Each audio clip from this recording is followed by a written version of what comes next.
Microsoft Flight Simulator flying the A320 fly-by-wire experimental version. Tonight we are heading to Kathmandu from Delhi. This should be a pretty quick flight. Not going to give too much preamble tonight. Don't have too much time to sim, but here we are in our Royal Nepal Airlines. We are flying on VATSIM tonight, although there are no controllers available in the immediate area. Let me see, conditions are somewhat less than ideal. There may be some thunderstorms in the area, but we'll take a closer look at the weather once we get inside. But yeah, let's hop on in and get the pre-flight.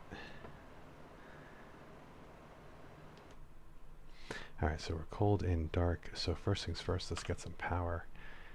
Batteries on, get some light, external power. Crew supply on, ground control on. Start aligning those aiders. Get the fire test out of the way.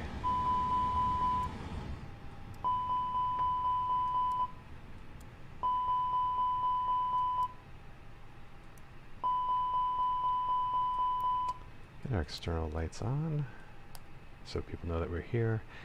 Get the no smoking and emergency lights armed. Get some panel background lights going. We'll keep seatbelt signs off since we're going to refuel, and we'll keep our fuel pumps off for the same reason. Wipers are off. Go ahead and start the APU so we can start our boarding procedures sooner than later.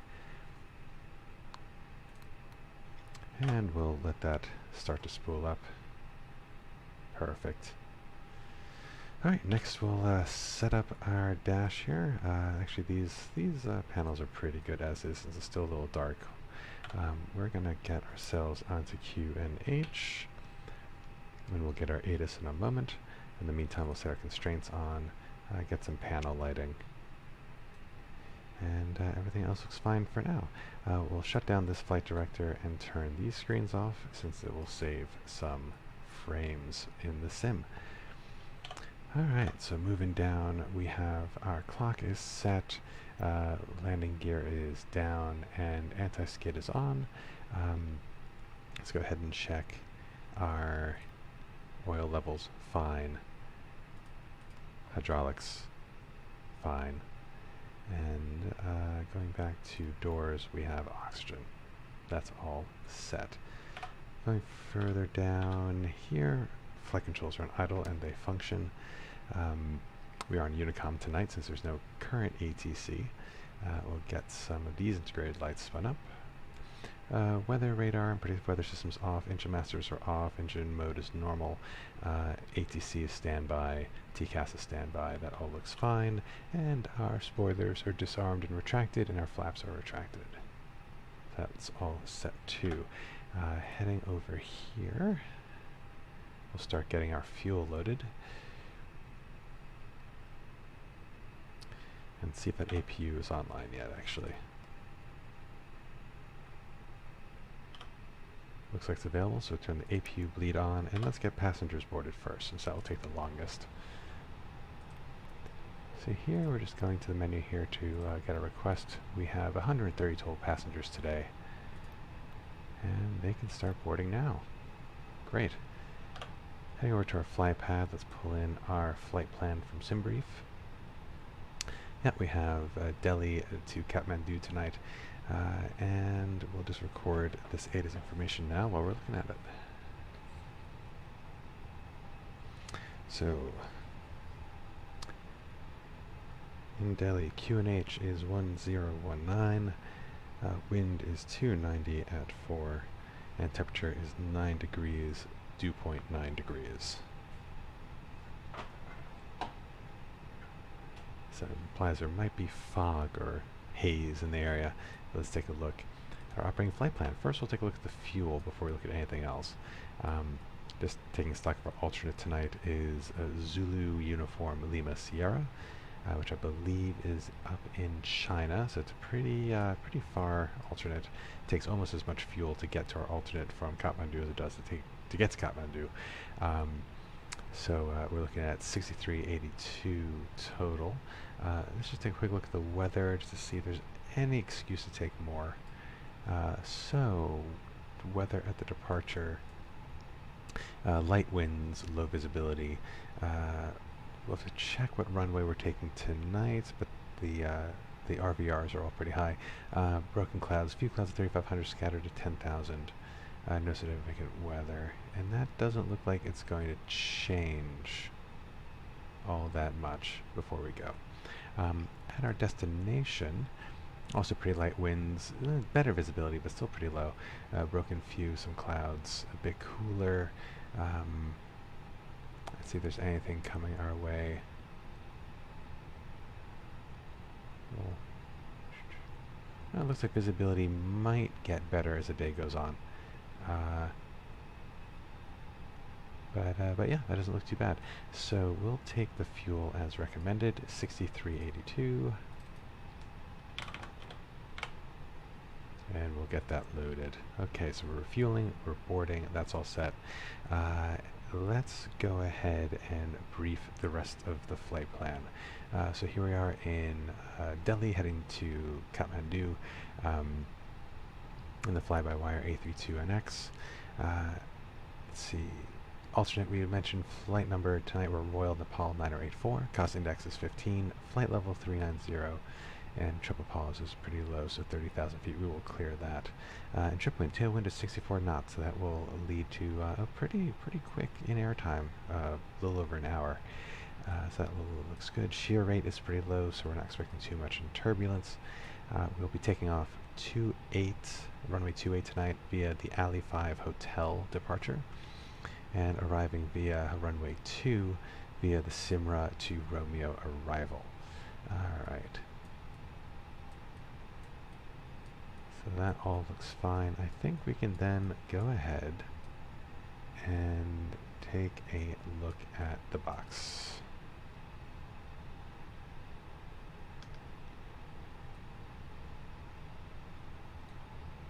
Do a quick glance at our ECAMs. That's fine. So actually, before we get the box, let's get our charts all together. So here we are in Navigraph. We'll start here in Delhi. Get the airport there, and I think these are the parking stands we'll want to look at. Is that right? No, not these ones, I think. Yes, here we go. So we are at Alpha 9.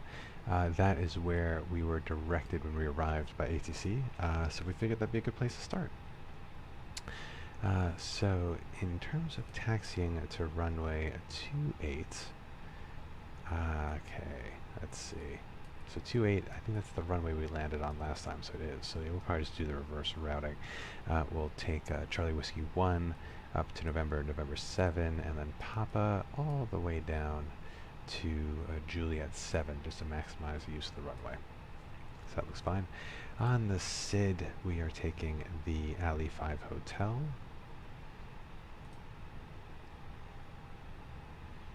Yep, Alley 5 Hotel, so we'll pin that. And let's take a look at this a bit closer. So the 5 Hotel via runway 28 looks like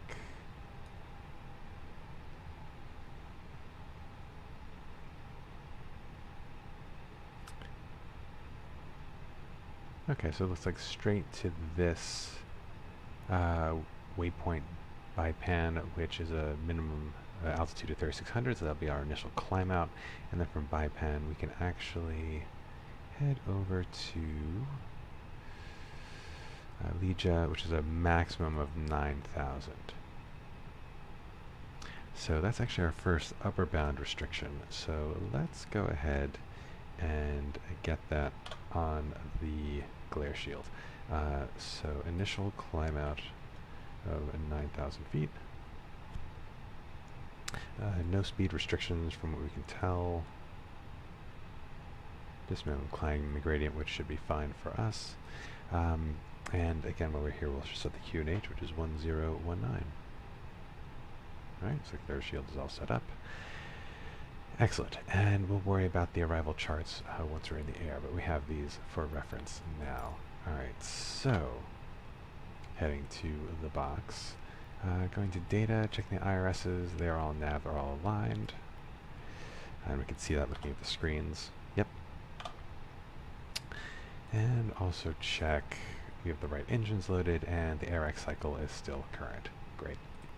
In at 1, we'll pull in our flight plan here and just make sure all the data looks right. So Delhi to Kathmandu, Zulu Uniform Lima Sierra is our alternate, Royal Nepal 9084, that's all fine. Triple pause is a bit lower than stated in the OFP, so let's take that OFP 30158. And triple pause, I believe, is the highest altitude with which there will be any weather.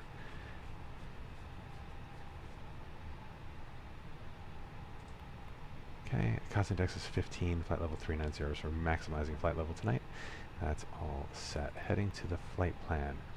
We know we're doing the Alley 5 Hotel departure from runway 28. Alley 5 Bravo, Alley 5 Hotel. And let's just confirm that once again. Alley 5 Hotel via runway 28. Perfect. So that looks good. Go ahead and insert that. And let's see, bypan 3600, and then the first flight restriction there is 9,000. Let's see how it looks on the flight plan. Just make sure visually it looks fine to us. Yep, there's that left turn that we saw on the chart. I'll put the chart up.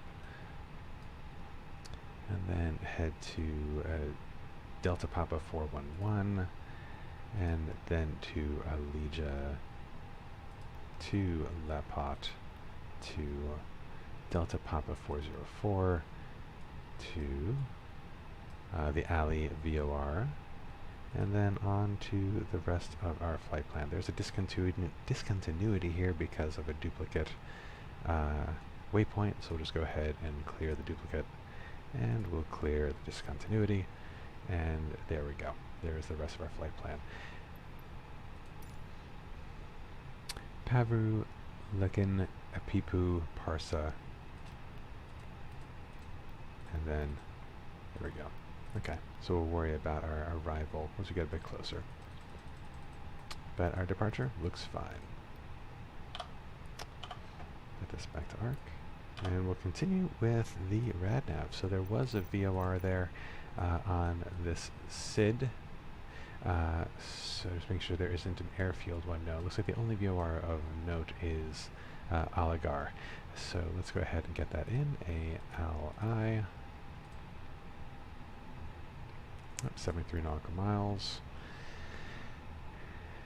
And it looks like it'll be an inbound course. Is that mentioned? No. Okay. I want to read that as radial 296. Does that make sense? Yes, it does, actually.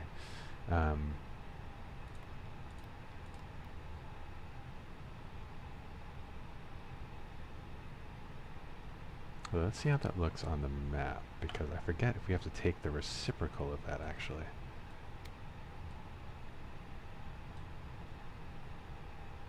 So back to the flight plan. Dupa, dupa, dupa. I'm not sure if we'll see it on this view. Because that will not be our heading.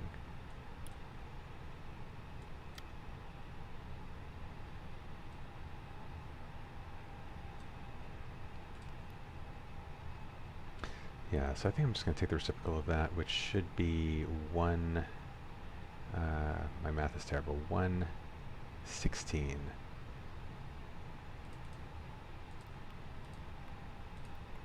We'll just make sure once we're in the air, once we get that VOR signal, that course looks correct. Okay, great. One last thing we'll do, you see the ILS is very pre-programmed for runway 28. I'm actually going to pull up the chart for runway 28. Since if we're going to brief the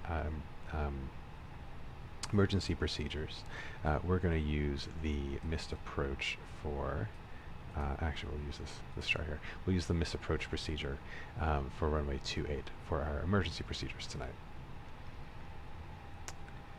Okay, So that is that. I think the rad navs are set for now, and we'll head back. Let's just see how we're doing on boarding.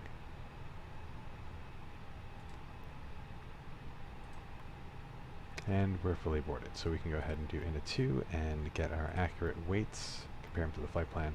56 tons even, and 0 free weight, 6 tons even. Great, so we'll pump that in. Our block fuel is 6380, so 6.4.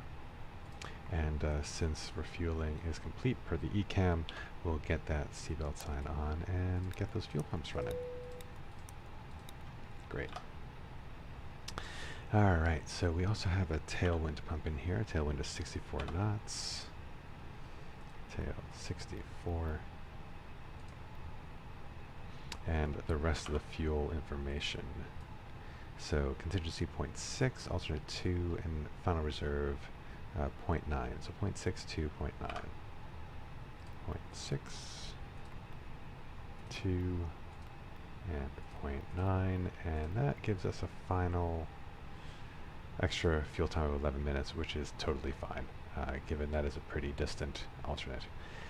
Alright, last thing up is performance, and we are going to look at an Excel sheet I have on a separate computer that will allow me to do flex takeoff calculations. So flex takeoffs allow the aircraft to take off under less than maximum power, taking into account factors like weather, runway length, elevation, just to make sure that the aircraft can actually maximize the use of the runway without overstressing the engines, and this just leads to longer engine life and lower engine maintenance, which if you're an airline, that is everything. So let me start putting in parameters into this calculator and see what kind of flex takeoff we can achieve tonight. So runway heading is 284. Elevation is about 778 on one side, 721, so let's call it 750 above sea level. The length in meters is 3813, which is pretty long. No slope. Wind tonight, we'll take a look at our, I think we said 290 at 4. So 4 knots, nice and light. Outside air temperature is 9. And the QNH is 1019. Runway conditions, I believe, are dry. Takeoff weights, we're looking at 62 tons. And it will be configured in flaps 1. We'll turn the air conditioning off for an extra power boost there. And takeoff center of gravity, let's pull this up real quick. Where would I find this? Every flight, I forget. Oh, fuel prediction, 24.9. Alright, yep, so we have flex parameters here. And we can go ahead and put that in. So under performance, as we stated, we're going to do a flap 1, and for a center of gravity of 24.9, that is a takeoff trim of up 0.8. So we'll get that in here. Flex temp, which is the primary setting for flex takeoff, is 66 degrees. Transition altitude confirmed 4,000. Thrust reduction and acceleration altitude and engine out acceleration altitude is fine. V1s, these will be calculated to be too low usually, yes. So for the flex takeoff, we're going to do V1 of 147, so that's our decision speed, under which we can safely abort takeoff. VR, which is our rotation speed, which is our takeoff speed, is 148, and V2, which is our takeoff speed with one engine out, is 149. And the box is set up. Alright, so again, let's just confirm that there is no ATC online. It's still just us on Unicom, and it is. Alright, so we'll start preparing for engine start and pushback. I'm just going to consult my standard operating procedures, make sure we finished everything. So yes, actually the last thing we need to do is our emergency briefings. To get that done real quick. if there is an issue on the way to the runway, I'll bring the airplane to a complete stop. We'll clear any ECAM memos and notify ATC, although ATC is currently offline, and then we'll run any procedures necessary and make a decision whether to return to the gate or to continue as planned. If there's a failure before 100 knots or V1, I'll call out the malfunction and we'll call either stop or go. If I call stop, I'll apply the rejected takeoff procedure and bring the airplane to a complete stop. I will then set the parking brake and call attention crew at station, and I'll monitor rev green and decel and silence any oral warnings and inform ATC of our issue, although ATC is not online tonight. Therefore, I will carry out ECAM actions, and then if an evacuation is required, we'll carry out the emergency evacuation checklist. If there's a failure after V1, takeoff will be continued and no action before 400 feet AGL will be taken except silencing of any oral warnings and gear up. Reaching 400 feet AGL, ECAM actions will be commenced, and for engine failure, damage, or fire, when the engine is secured, we'll stop ECAM, level off, accelerate, and clean up. If the engine is not secured, we'll continue climbing until engine is secured, but not above engine out maximum acceleration altitude. At green dot, we'll confirm up and climb and select MCT on the throttle. Resume ECAM, complete after takeoff checklist, and check the status, and fly either the engine out routing, the SID, radar vectors, immediate turn back. In our case, I think we are going to conduct this missed approach. We'll climb straight ahead to 2600, cross 5 miles away from the airfield. So we should put in DPN on our VORs actually. Turn right on heading 345 to intercept radial 316 DPN at 10 miles. DPN climb to flight level 7000 to join the SAM VOR holding at flight level 7000 or as directed. So let's actually go back and put DPN into our RADNAVs.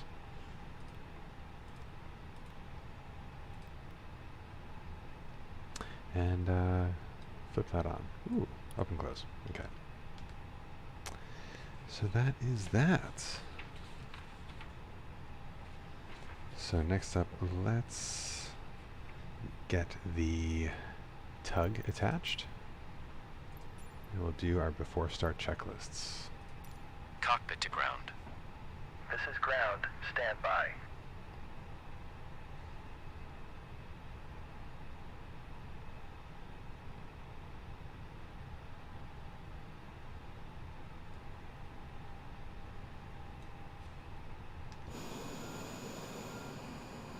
Yep, all the services are leaving. Actually reminds me, I should disconnect external power since we're on the APU.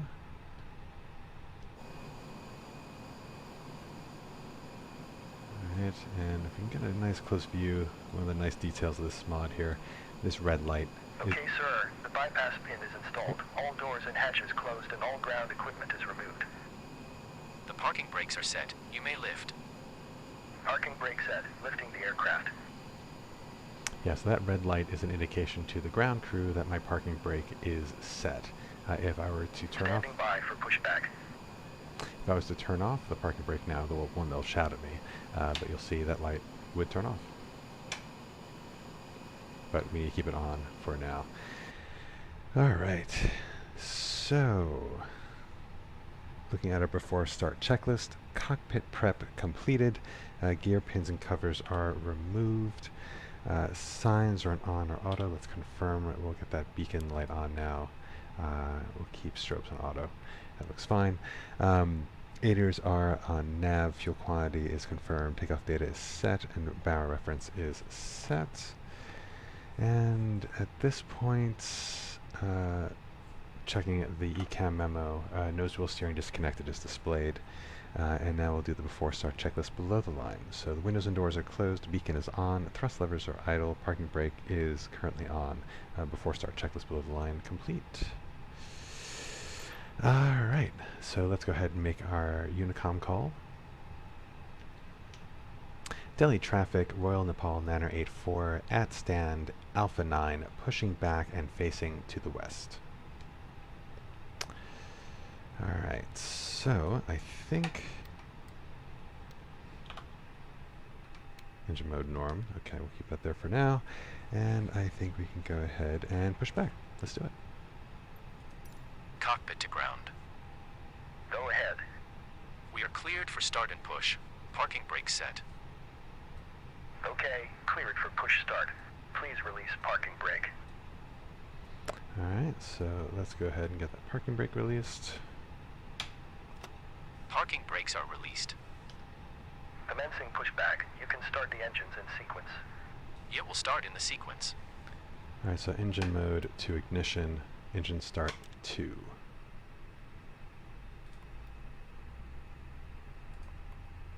Those hydraulic systems spool up, which is pretty cool. Take a quick peek of where we're heading.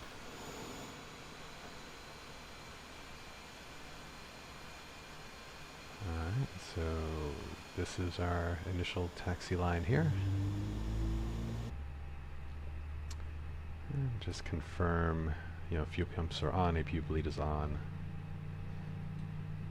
Everything's looking good for now.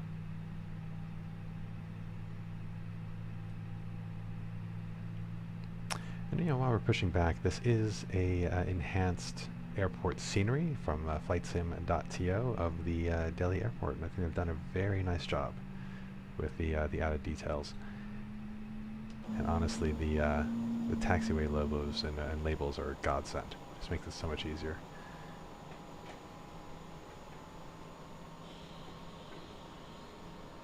Alright.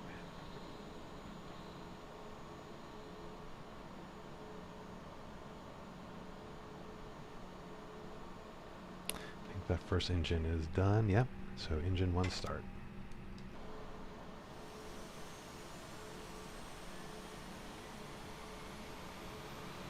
See what's spooling up there? Very cool.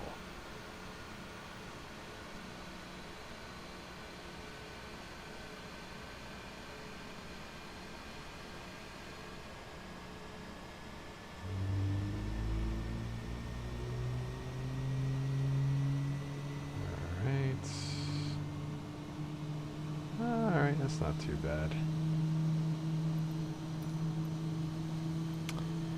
Go ahead and stop pushback. Okay, pushback completed. Please set your parking brake. Parking brake set. Parking brake set. Lowering aircraft. Actually, that was a little crooked. Ground. Startup is complete. You may disconnect. Roger. Good engine start. Cleared to disconnect. See you at the side. Have a good flight. Holding position waiting for the visual. Thank you and goodbye. Alright, so, both engines are started. So, let's go ahead and clean up our engine start. So, engine mode back to normal. I can turn that APU bleed off. And no anti-ice needed today. We'll turn the APU master switch off because we are now on engine power. At this point, we will arm the ground spoilers for takeoff. Set the flaps to takeoff position, flaps 1. Let's see. Flaps, sorry, not flaps, the pitch trim to take off position. So just a confirmation on the flight controls. As I set this, we were up 0.8 for the performance calculation. That's good. And while we're here, we'll just get our flight control tests out of the way. So, ailerons for full left, full right, neutral, pitch, elevators, full down, full back, and neutral. And we'll just disconnect the rudder from the nose wheel so we can go rudder left, rudder right, and neutral. Checking ECAMs, look good for now. And I think at this point, do a quick after start checklist. Anti-ice as required, ECAM status is checked, pitch trim is set, rudder trim is 0. After start checklist complete.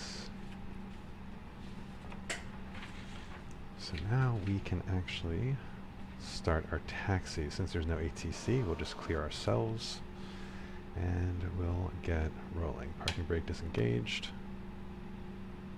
Added power.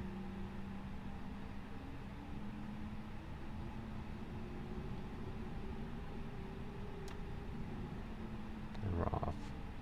On these straightaways, I'll use my rudders to steer. I think we have about a 6-degree deflection using the rudders. But then on the larger turns, we'll use the tiller system here the fly-by-wire guys have installed. Go through the ECAM checks as we go, so auto brake to max. I use the tiller here for this turn. We'll be looking for Charlie 1. Charlie Whiskey 1 rather, to November, if I recall.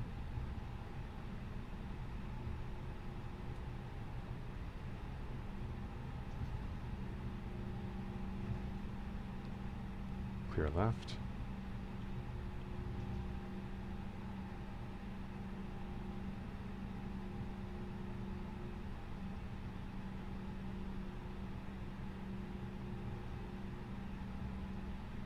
Do a quick check of the map here, make sure we're going the right place.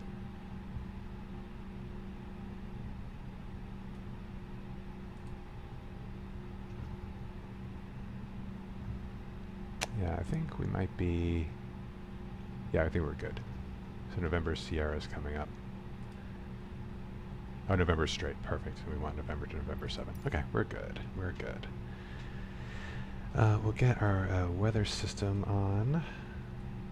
Predicted weather system on and set ATC to standby.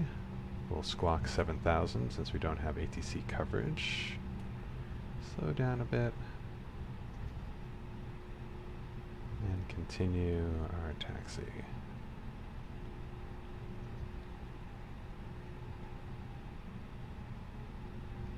Yeah, visibility is degrading. But should make for hopefully a nice breakout once we get above the clouds. Those are always satisfying. Alright, here we go. We're looking for Papa. So Papa's the next right. And we'll take that all the way down to the end of runway 28. And again, those labels are not stock on FlightSim. You know, in the procedurally generated airports, it's very hard to know where the taxiways are. So these customized airports that you can download for free most of the time online are fantastic.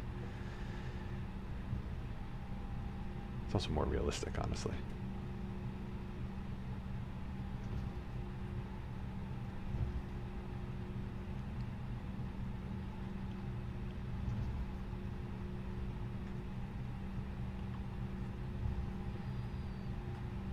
Pretty cool weather.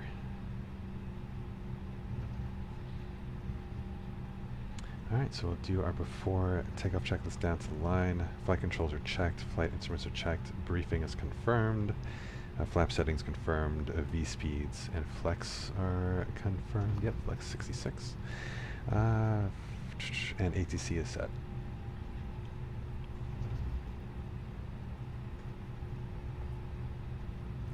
Continue down Papa.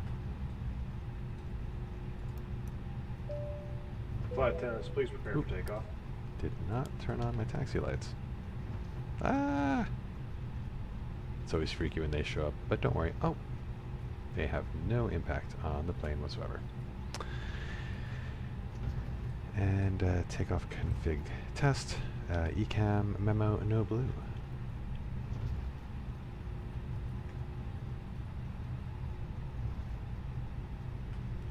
Just about at max recommended taxi speed, about 30 knots. We'll just make sure it doesn't creep up too much higher than that.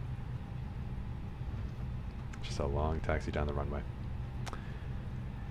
And we'll be looking, it's at the very end, so it should be obvious, but just so we know, it is a Juliet 7 hold point.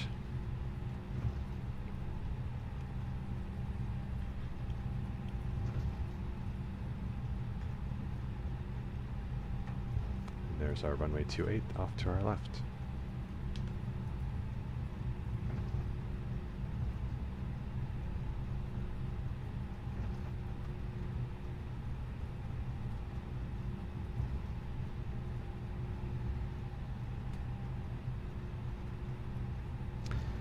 Control that speed a bit.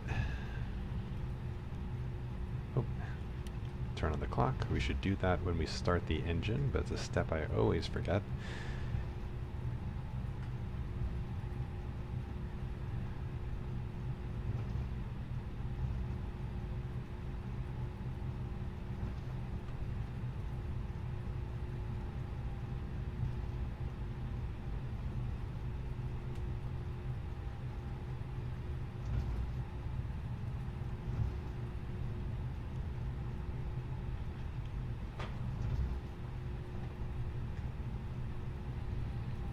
This turnoff is uniform. Okay.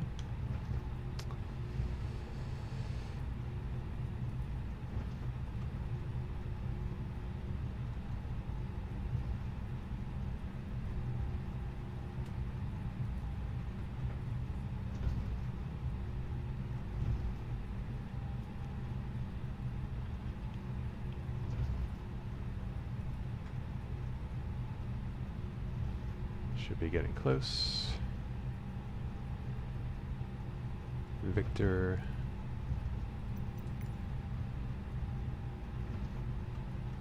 Yep. 2 more. Next should be whiskey.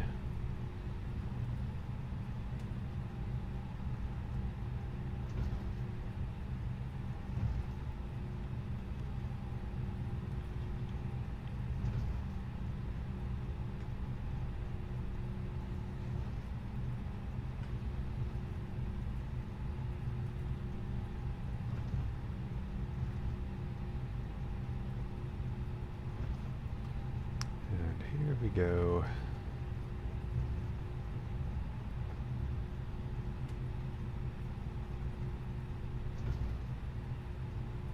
Runway 28. Hope that hold point and do our before takeoff checklists. Get nice and slow for the turn.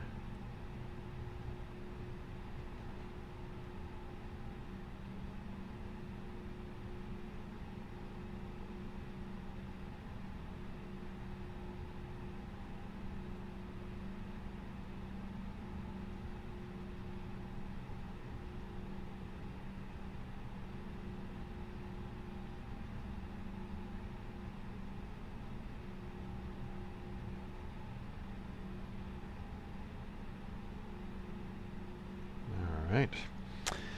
Before takeoff checklist, down to the line. Below the line, rather. So takeoff runway is confirmed at 28. Cabin crew has been advised. TCAS set to TARA. And engine mode selected to normal. And packs are off for the flex takeoff. And get our lights. Line lights on, and takeoff lights. Alright, before takeoff checklist complete. Do a quick check. Can't really see anything. Delhi traffic, Royal Nepal 9084, ready for takeoff, runway 28. Alright, let's go.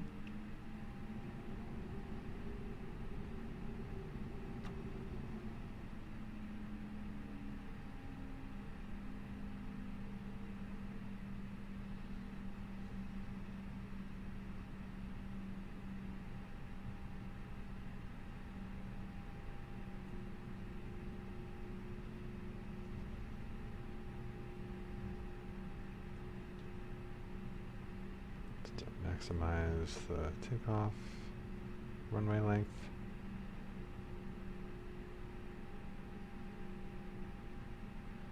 All right. And takeoff. Power to 50%. Stable. Flex. SRS.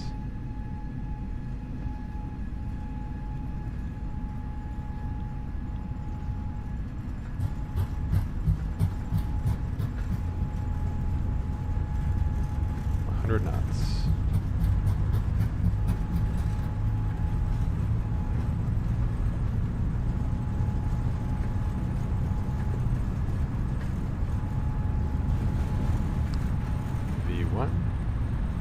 rotate. I think we took out a total of 3 vehicles in that takeoff. Positive climb, gear up.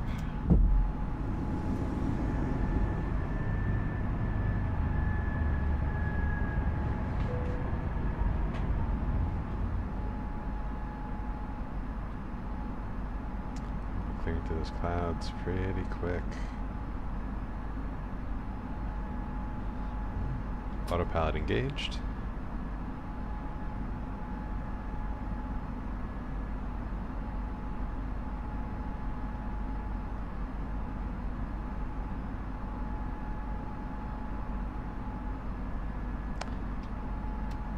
Lever climb, thrust climb, and climb. Disarm those spoilers. Nose wheel lights coming off. Packs on.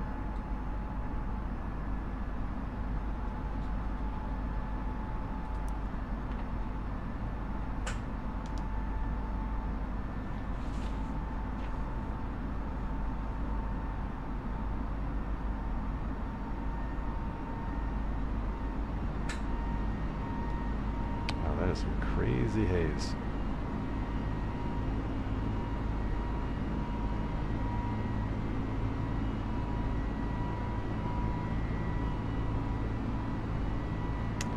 Flaps retracted.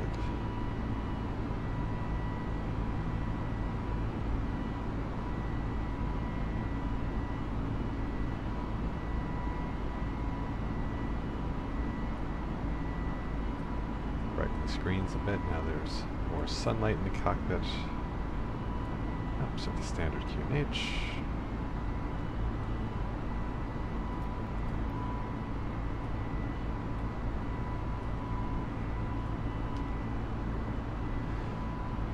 Alright, yeah, it looks like that haze really is just above Delhi, isn't it?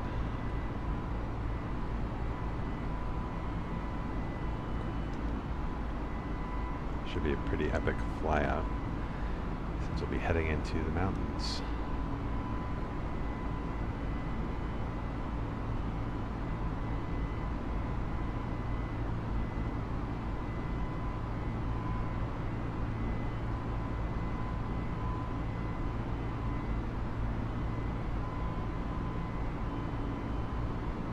Beginning this turn.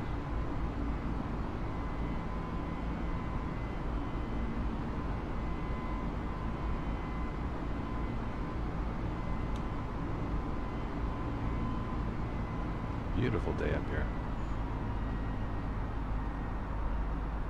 Speed alt star.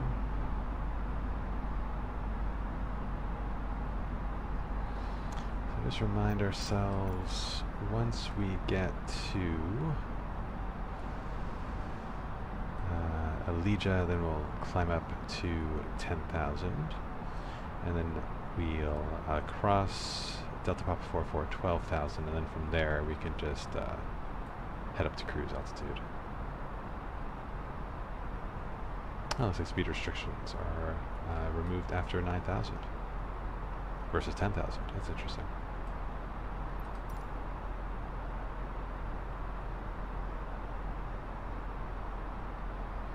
So we're at 9,000 now. That is the ceiling for Alija, so we'll have to wait until Alija to go up to flight level 100.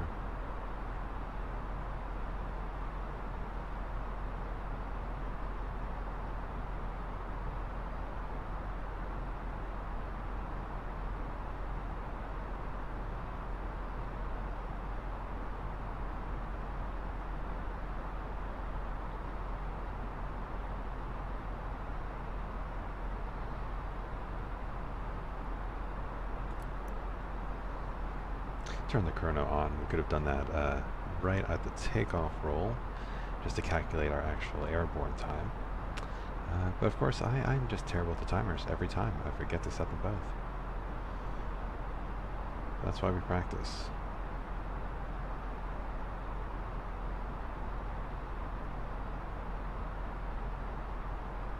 Approaching Alija in 3 nautical miles.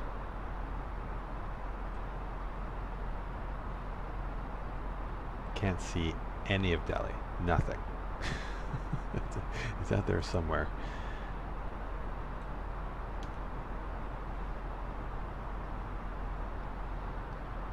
Let's get up to flight level 100.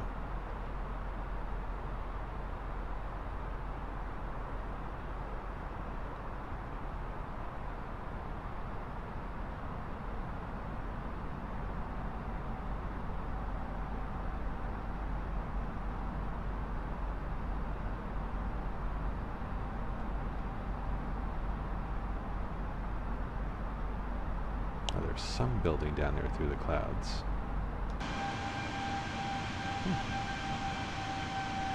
I like that shot. Let's see. If we can see anything interesting. Got the city beneath us.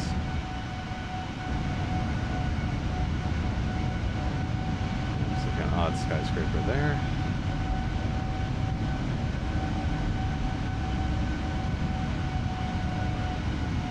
I've never been to Delhi myself. I've been to Bangalore, I've been to Hyderabad.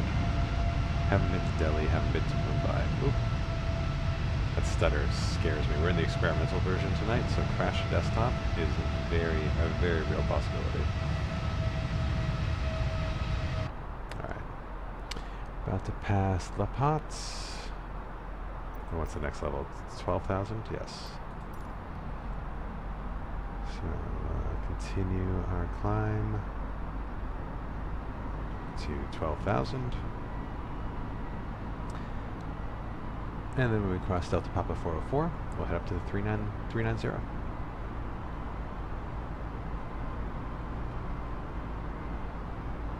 Looks like we'll be able to see the mountains coming right at us. Looks pretty clear today. Alright, let's keep looking at Delhi. Oh, you know what? Actually, no. 10,000 feet checks. So get those landing lights out. Let's see here. 10,000 feet checks include setting constraints to airport. Landing lights are tracked at seatbelts we can turn off since we're not expecting any turbulence. Ecam memo looks good. Pressurization looks good. Nav aids, we'll keep that running for now since we're still heading towards that 1 VOR. And weather radar sets. Great, 10,000 feet checks are done.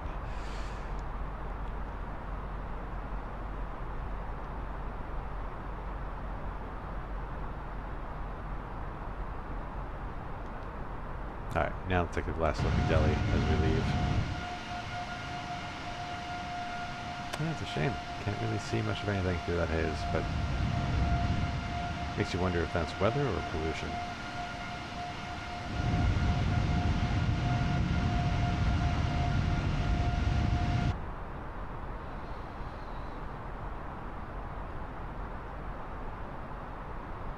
There's just a few minutes. We'll cross that that next waypoint, and then we will be good to go to cruise. Now, if ATC was online, they may have cleared us early. They could have instructed us to fly the SID, but we don't have to fly the SID. It's really ultimately up to the air traffic controller. But they want to clear you up too. So if there was light traffic, like there was now, I think we're the only departure from Delhi this morning. They may have just cleared us straight to 390, or some other higher altitude at our discretion.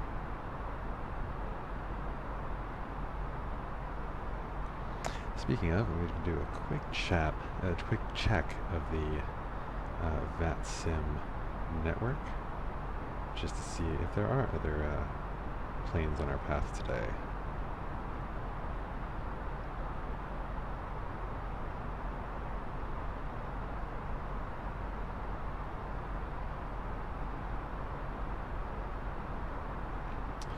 So, yeah, a few planes here or there. We might get close enough to maybe see one. I've been itching to test the TCAS system, which is an anti-collision system, that if there are other aircraft in your vicinity, it should activate. I haven't read up too much about the implementation in the A320. I just know the developers of the fly-by-wire mod have added the TCAS system to the experimental version. So if we do get to interactive traffic tonight, we can see if we can see how that works. All right, so we just passed Delta Papa 404. Let's go ahead and clear ourselves to our cruise altitude tonight. 390 and open climb. Thrust climb, open climb. Heading up.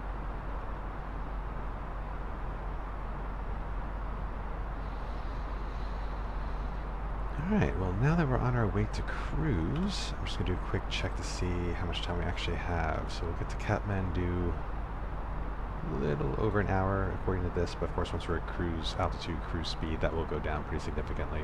So this is going to be a pretty quick flight.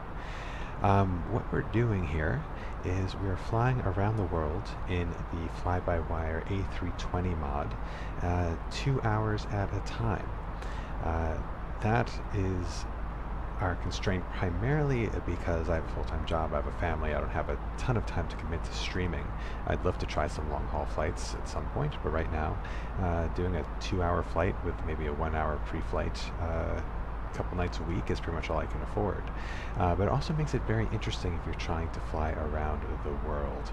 To kind of give you a sense of what I'm talking about, let's check out how we found ourselves in Delhi tonight.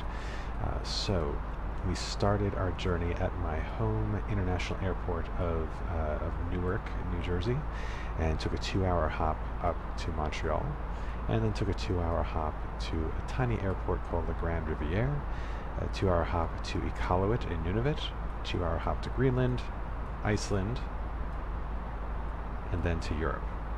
You kind of get the idea. We had to find this roundabout way to cross the pond without actually doing an oceanic flight of 6 hours. And the additional constraint of just doing 2-hour hops to one airport to another is that I had to find airports that had runways that were long enough to support an A320 landing and departing. So that really reduced our options, which has made the routing super interesting. And usually once we're at cruise altitude, I like to read up on the history of the airports that we're visiting along the way. And we have uncovered some pretty awesome and interesting things along this journey so far. Like, for example, many of the airports we visited up here across the Atlantic were used by the U.S. and British forces during World War II because oceanic flying wasn't a thing at that point.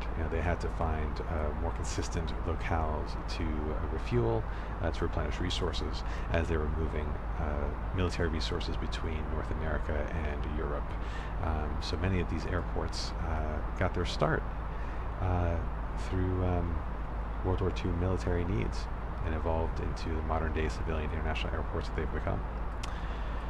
But in any case, we crossed through Europe, did some pretty epic approaches at some scenic locales in Europe, including Innsbruck, which, if you're a flight simmer, I highly recommend trying. It is a challenging and really stunning approach.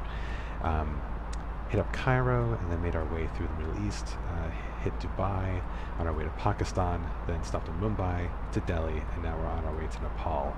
And this is the penultimate flight before what is likely going to be the most challenging flight on the journey, and that is from Nepal to Paro. Paro is world famous for its challenging approach. I think only about 24 or so pilots are actually authorized to do the approach into Paro Airport. They have to do it in VFR conditions during the day. And it's actually a challenge landing in a Microsoft Flight Simulator. So you can try it out for yourself.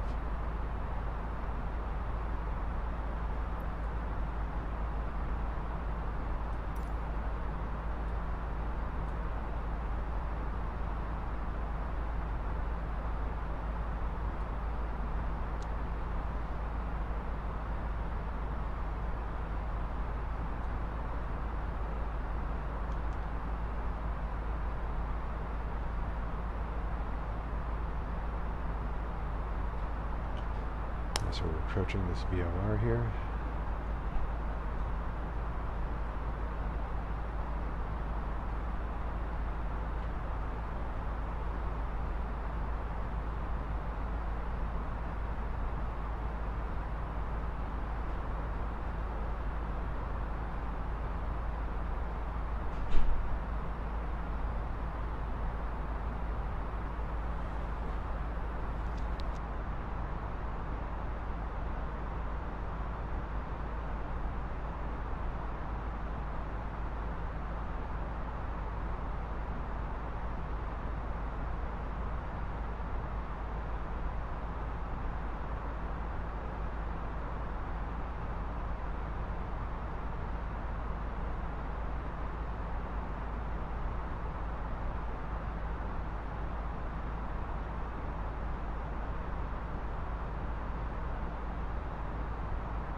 so let's go ahead and clear those rad navs.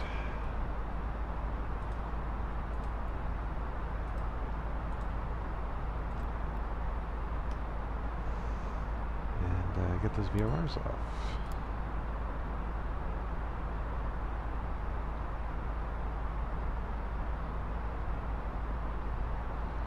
So we have a pretty significant tailwind, and that's actually, you would think that that would push us push higher. It is pushing us faster over the ground, but it is taking lift away from our wings as we try to climb. So this is going to slow down our climb rate quite a bit.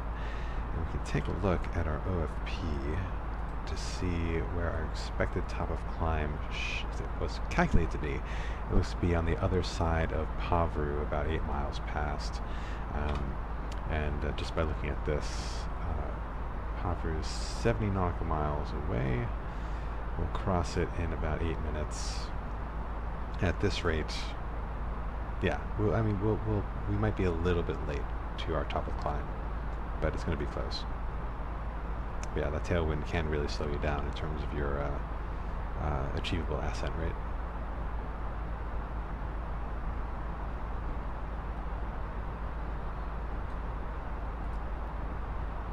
Take a look at that flight plan. Yep, that time is coming down considerably and will continue to come down as we gain altitude and gain speed.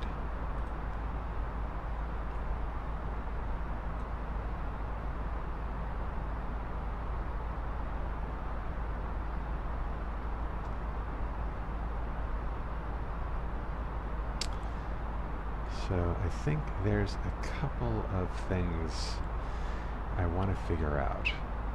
I think I have a good handle on it, but I just need to confirm I'm understanding it's correct. So we have a couple of speeds shown here. We have our indicated airspeed, which is showing 290 knots. And I think that's based on pressure readings from, I'm going to call it a pitted tube. I might be wrong.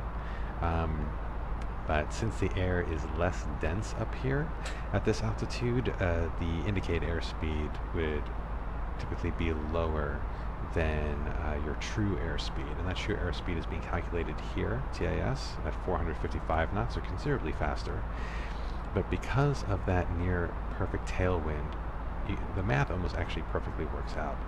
Because it's coming directly from our back 92 knots, our ground speed is approximately 92 knots faster than our actual airspeed. So those are the three speeds at play: indicated, true, and ground.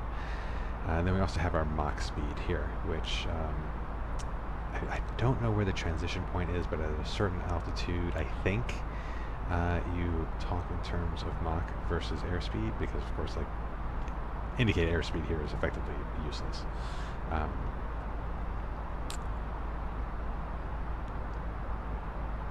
And I think the PFD actually indicates it goes from speed to Mach when we get to cruise.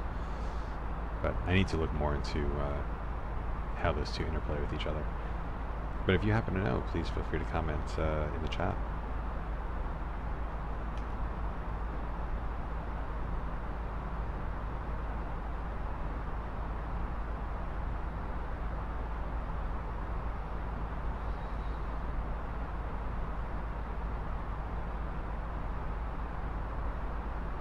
Looks pretty good. I am noticing I'm getting some additional choppiness. I'm guessing that's just because the fly-by-wire mod, pretty resource intensive. I think the development build is a bit more efficient. I would normally at this point be expecting to get north of 50 frames. I'm getting about like in the high 40s.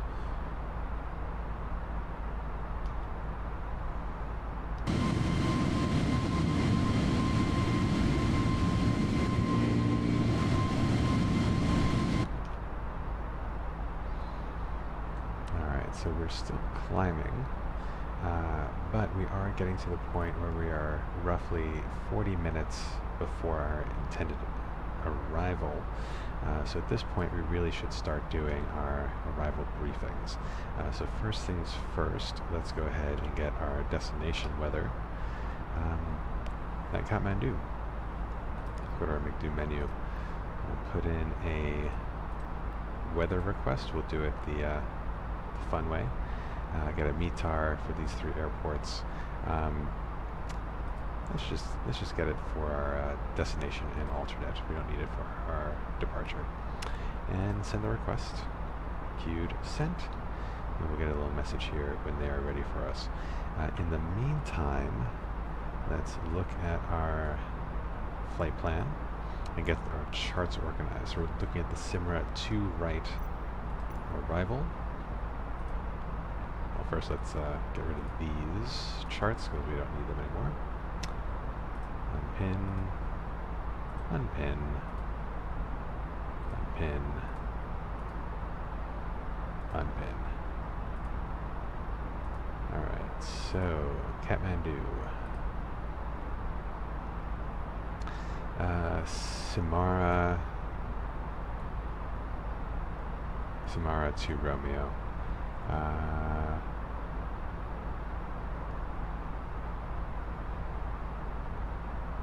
Here we go. Simra to Romeo. That's what we want. Okay, so we'll pin that. We'll take a look in a second. And our approach is for runway 2. Do an RNP approach or a VOR. We might want to do the VOR because this would have to be a highly manual. Oh no, you know what? This is probably going to be more fun. Even though like, we don't have a VNAV, so we'll have to manage altitudes ourselves most likely. But yeah, no, this would be fun. So let's plan on this approach, this arrival. Okay, so that's all set. We should have our weather report ready to go. Company message we do, so let's go back to the OC menu. Receive messages, get the METAR. We don't have information for Zulu Uniform Lima Sierra, but we do have it for our destination, so we'll print that. Let's take a quick look. So variable winds 2 knots, 1600 visibility, broken clouds. Pretty much the same as I think when we left it. But we'll get that METAR up here for reference. And now that we have all of our materials organized, let's figure out when we need to descend. So from 39,000 feet, let's take a look at our first flight level restriction on our approach. So the Simra to Romeo, so our first waypoint will be Simra at 10,500 feet minimum. So how much time do we need to get down there from here? 10,500 feet, 90 nautical miles, so we'll call it 95 nautical miles to be safe. Or let's call it 100. I've been having issues descending fast enough lately. So 100 nautical miles from Simra. So in our flight plan, let's go to fixes. We'll put in Simra. Simra. And 100-mile radius. And that will put a nice little circle on our flight plan. It will indicate where we want to start our descent. That's 100 miles from Simra. Great. Next up, we'll want to put in our progress here, want to get our distance to the runway there for reference, and we'll be going into runway 2, if I recall. Runway 2 at Victor November Kilo Tango. Victor November Kilo Tango 02. I believe that should work in that format, and it does. Perfect. So that is set. And finally, let's get our flight plan programmed in. So our arrival is to the RNAV runway 2 via the Simra to Romeo. Let's just confirm if that applies to us here.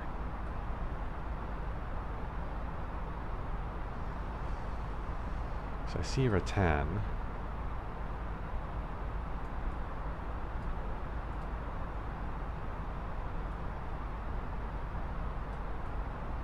There's Danfy. We'll be coming via Rattan. Okay. Right. So insert, and we'll just confirm that that looks good on our flight plan.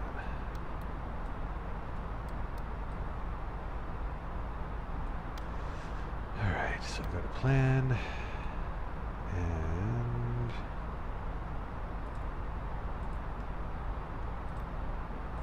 Havru, looking, Apipu, Parsa. That looks real strange, huh?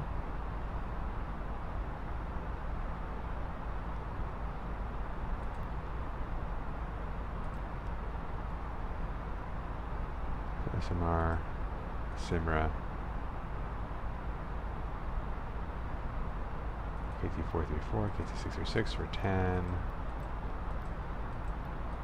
Oh, I think I know what happened here. So Simra and SMR are kind of overlapping there. So I will go ahead and clear the VOR. Clear discontinuity, and let's see if that makes sense. That looks better. So we go from Parser to Simra. Let's compare that with our flight plan just to make sure we're not... It's SMR directed to Simra. That's very interesting.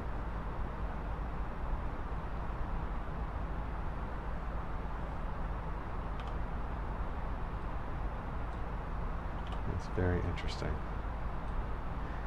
Let's see on our Navigraph if we can make sense of that.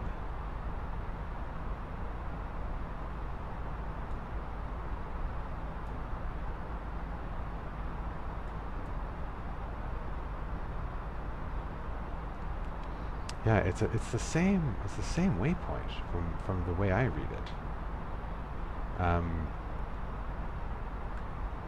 But somehow the flight plan kind of indicates like SMR to Simra. But that seems to be messing with our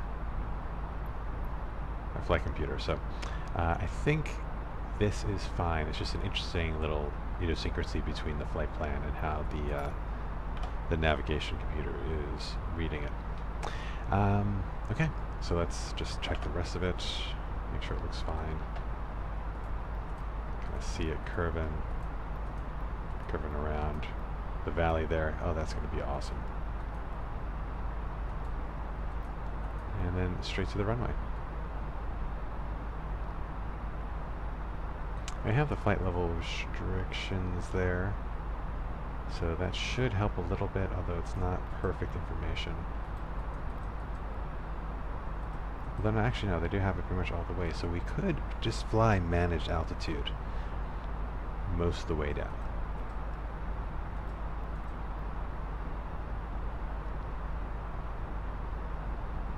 Once we get to Kilo Tango 530. Yeah, I have filled in these before, these kind of blanks where the information is not available. You can do the alternate altitude constraint, but it doesn't always seem to follow it. We can try again and see. So let's just kind of compare our SID to that. Starting at Simra, so 10,500.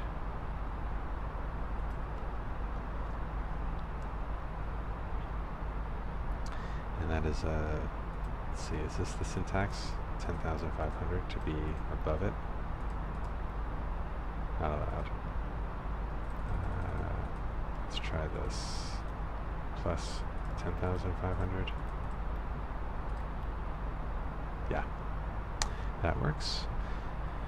And then at Rattan, Kilo Tango 634. Oh yeah, that is next. That would be the same.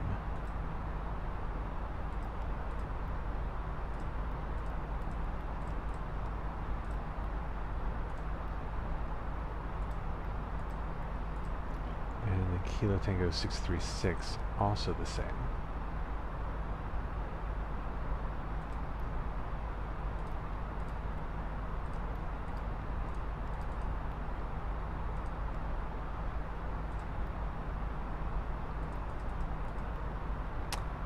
Guras.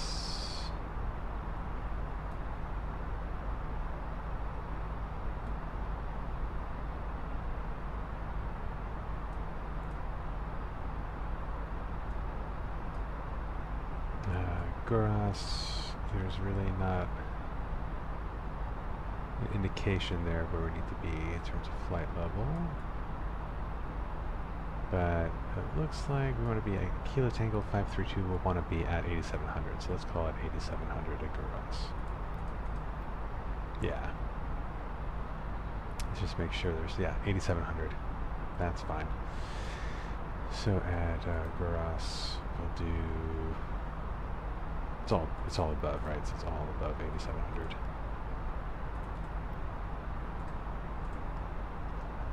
Alright, and we'll see if this actually works. So we can do like a managed altitude down to, let's say, 5300, and we'll see if it actually step climbs us down. And that, yeah, that is the last published altitude recommendation before touchdown. At that point, we'll probably just go manual and hand fly it in, assuming visibility is good enough. Oh, I hope visibility is good enough, or else this is going to be exciting. Okay. So, back to ARC.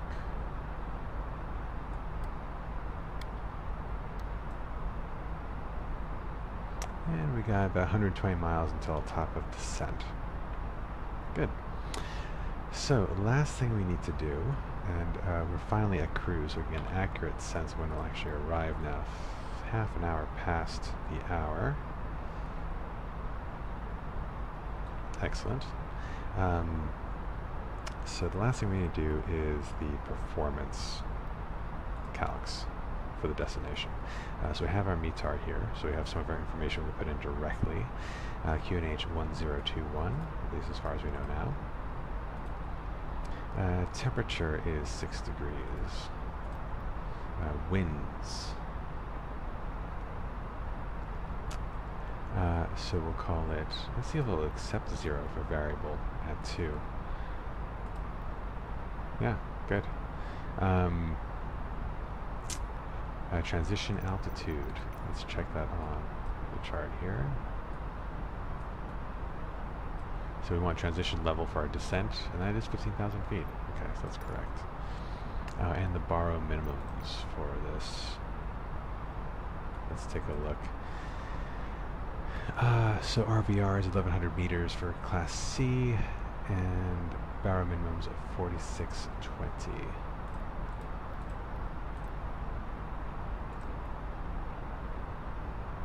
So straight in landing, runway 2. Okay.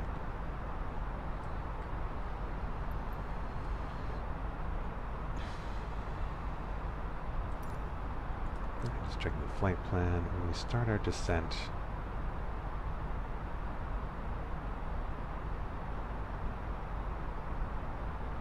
yeah, let's go 10,500 initially, and then we'll do our managed descent from there and see if it works, see if it manages our altitude for us.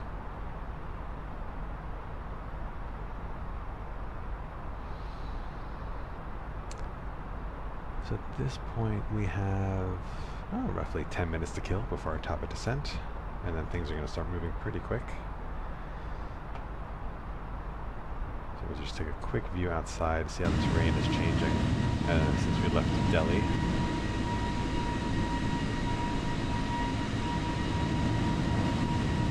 Nice and cloudy. You can start seeing the mountains in the distance, which is pretty cool.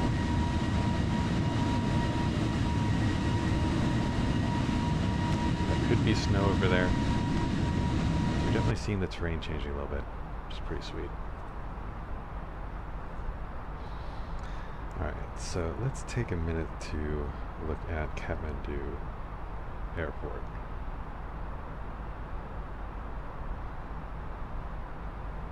Actually, the last thing we didn't prep were the airport charts. Oh, there's only 2. Easy. Alright, so we'll be coming in runway 2. Decently long runway, so we'll do a low brake setting for that. And parking stands. Where do we want to park tonight? Oh, let's go to the international terminal. Stand 4. That sounds nice. Right off the runway. Pretty easy. I don't think we should expect ATC, although I'll give it another look right now.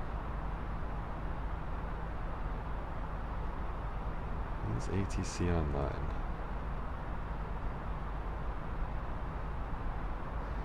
They are not.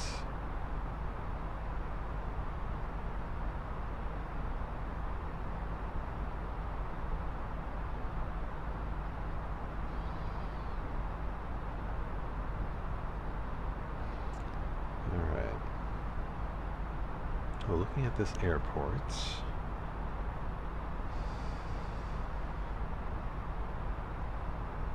originally named Gauchar Airport, after the area of Kathmandu where it was situated. Gauchar refers to a place where cows graze in Nepali. The first aircraft landing in Nepal was the Beechcraft Bonanza carrying the Indian ambassador. That was that's considered the formal beginning of aviation in Nepal in 1949.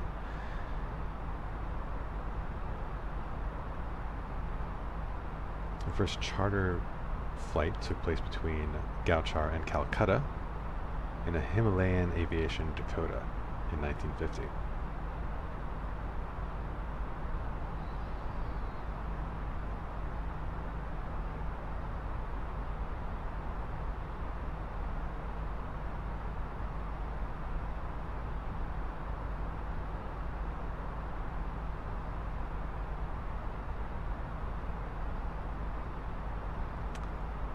Oh, the original runway was an 1,100 meter grass runway.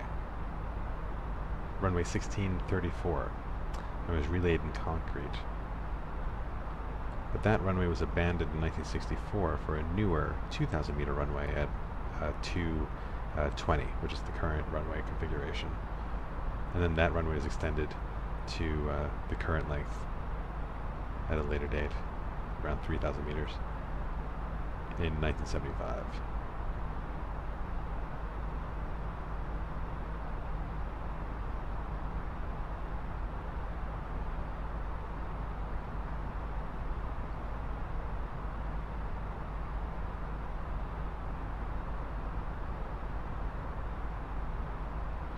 And it looks like Kathmandu's main connection to Europe is via Istanbul, Turkish Airlines. It used to be via Vienna with Austrian Airlines, but they discontinued service in 2007.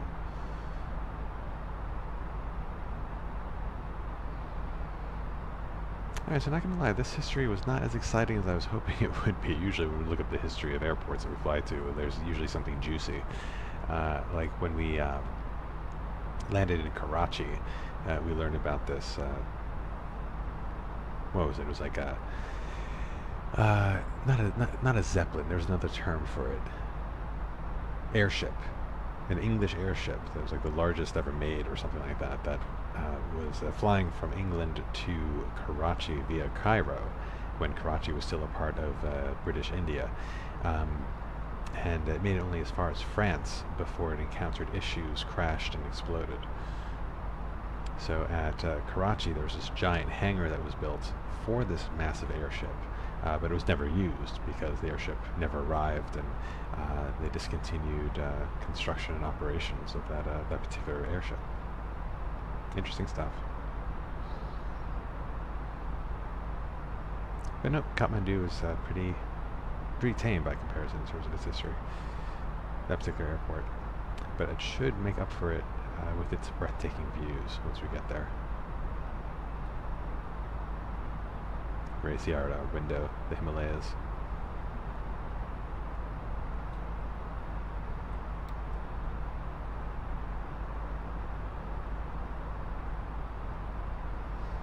Alright, Alright, we're about 6 minutes or so from our top of descent.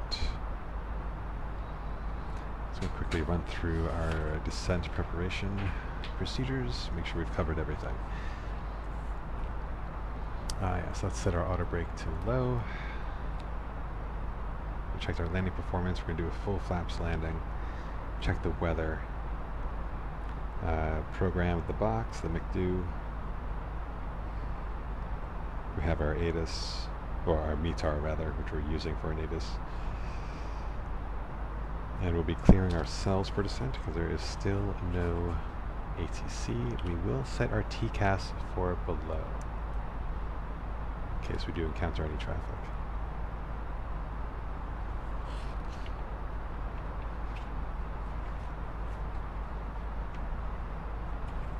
Alright, we briefed our star and our approach. Okay, so next thing to do is just to descend.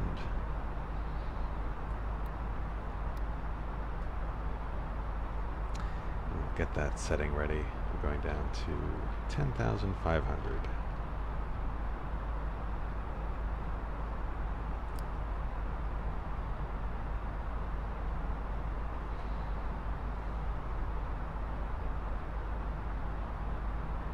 Now let's see what the flight plan said our top of descent would be. They predicted it about 40 miles past Pipu. And we're going to start, call it like 15 miles past Pipu.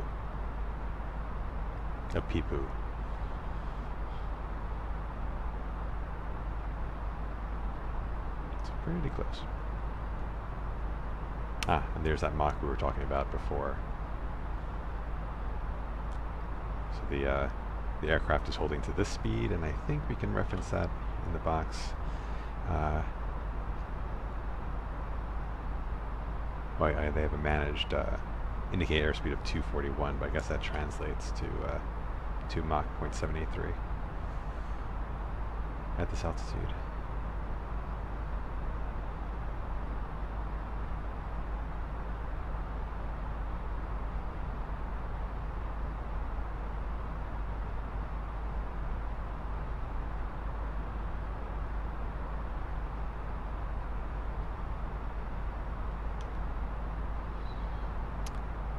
Tailwind is becoming more of a crosswind now. You can see our heading deflection to maintain this track. Heading 75 degrees, but we're actually flying 83.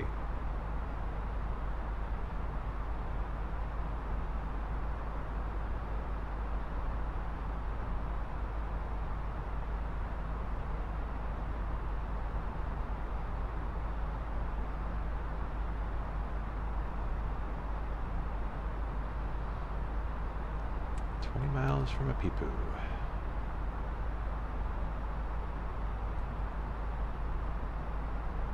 That just looks so cool.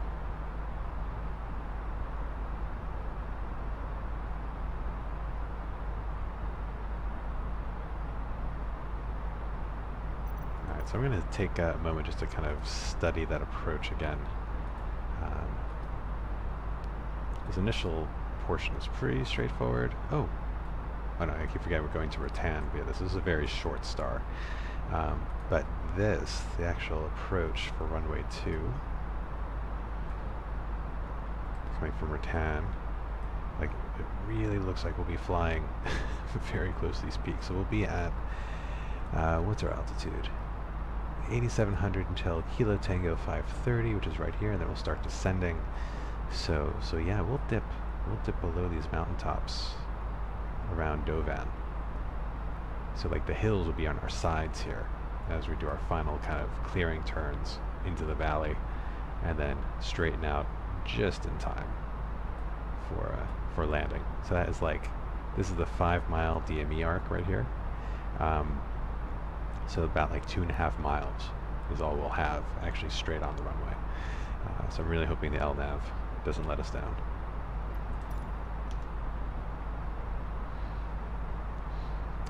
So once we cross that descent plane, I'll just program our rad nav. So I realized just looking at this map, we did not do that. We did not put in the Kathmandu VOR, and we probably should.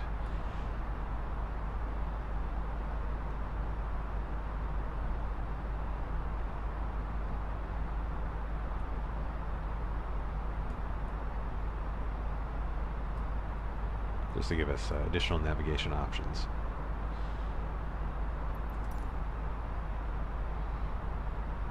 But it's likely to be a very dangerous approach. Not as dangerous as Paru. That's coming next. But consider this a warm-up.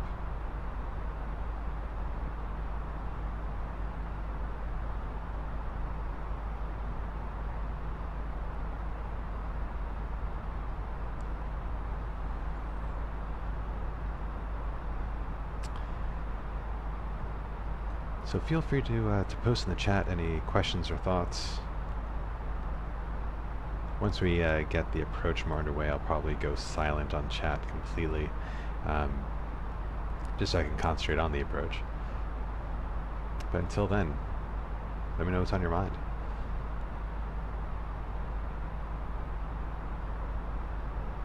And we're on both YouTube and Twitch tonight.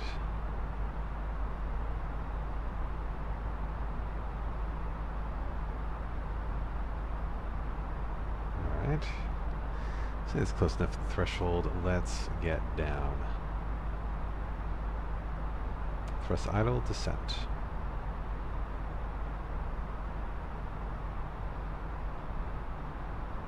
There we are, starting to bleed altitude.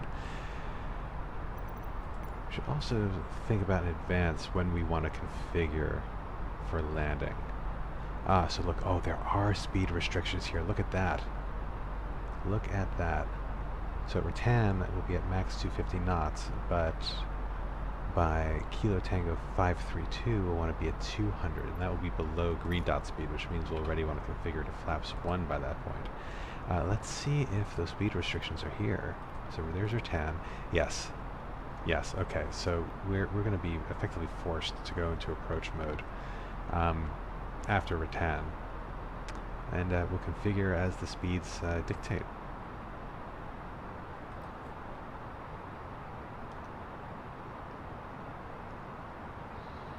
Alright, down we go.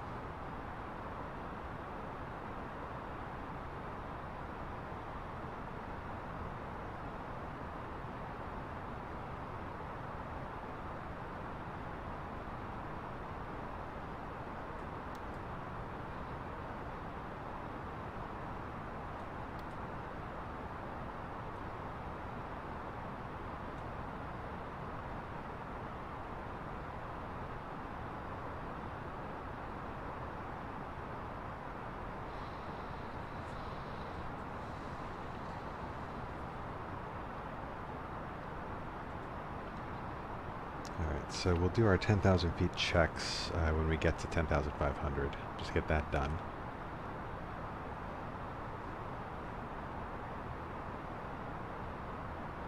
Go to local QNH. And actually, you know what? Since we are clearing ourselves below the transition level, we can go to local QNH now. I believe that was 1021. Double check that METAR. 1021. And let's double check here. Make sure that's still fully up to date. 1022 is the latest. So that's what we'll use.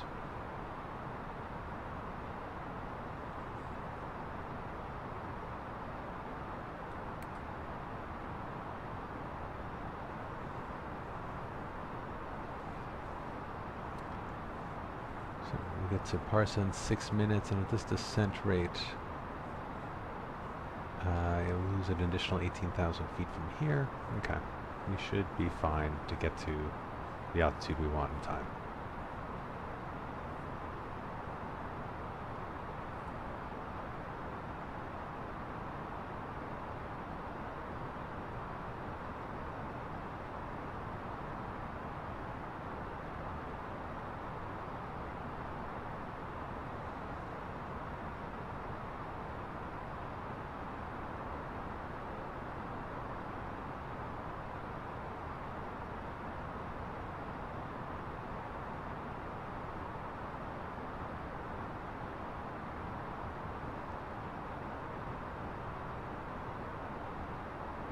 Doesn't seem to be any other traffic in the area, but we'll just keep monitoring Unicom just in case.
See how we're doing. So we need 50 miles to get to that level.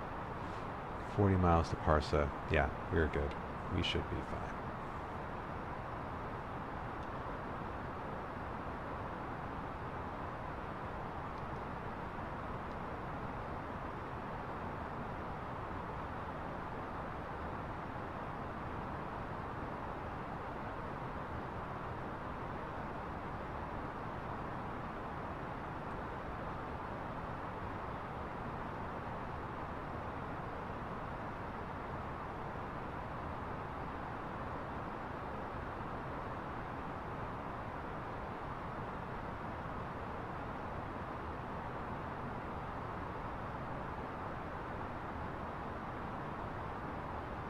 Gorgeous mountains in the distance.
We did mention we were going to do rad navs. So let's do that now real quick. So KTM, Kilo Tango Mike, is only VOR 63 nautical miles. Yes, that's the right one. 113.2, that frequency matches. I think that's the only VOR we need to be aware of. Let's just take a look at this missed approach. Here's a non-zero probability we'll need to use it. Climb to 10,500 via RNP. Must approach to Danphi and hold or start a new approach.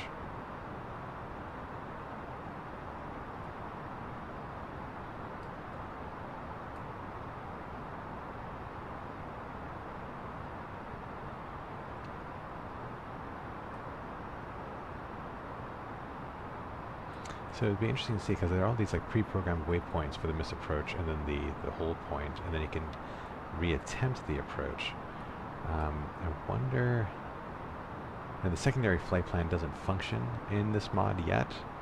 I'm just trying to. It'd be something interesting to look up. Like how do you have a misapproach route like this pre-programmed in your McDo ready to go if you had to call a misapproach in the moment? Because otherwise, this seems like a very dangerous misapproach to perform without any kind of navigational guidance because of all the terrain. Something to look up after the fact, but if you know, please feel free to comment. Alright, but that's the only VOR we'll use for now. We'll get that turned on, and it is active.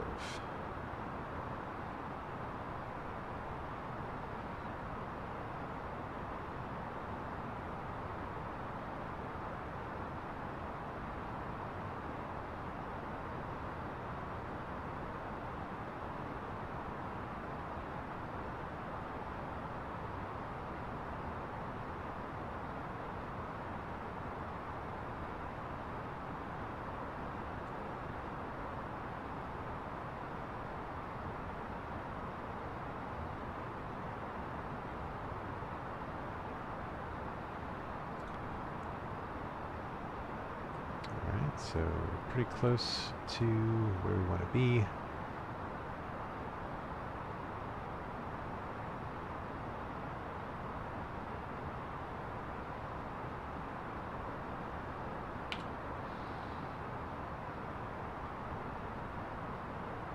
I think Rattan is where we want to start configuring, just to remind ourselves what's coming up.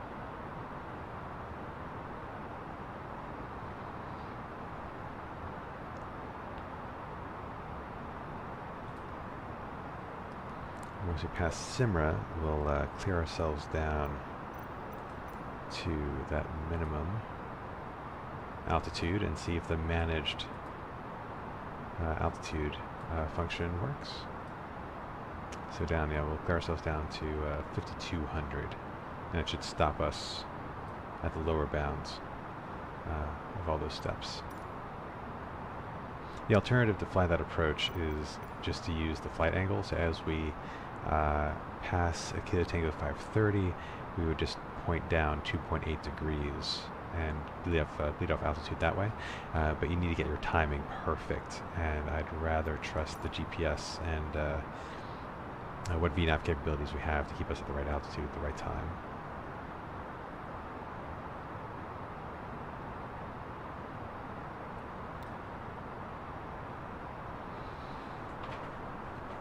Alright, I think we're pretty close to our altitude, so we'll do our 10,000 feet checks now.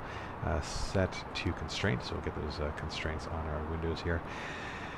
And landing lights set. And seatbelt signs on. Landing system, I don't think it will be active at all, but we'll have it on just in case it picks up something. There's no localizer or glide slope on the chart, so I'm not expecting one. Rad navs are selected and identified. Engine mode is at norm as required. ECAM status, check. And great. So approach checklist briefing is confirmed. ECAM status is checked. Seatbelts are on. Bio ref is set. Minimums are set. Engine mode selector is as required. Approach checklist complete. Already starting to slow down, which is great.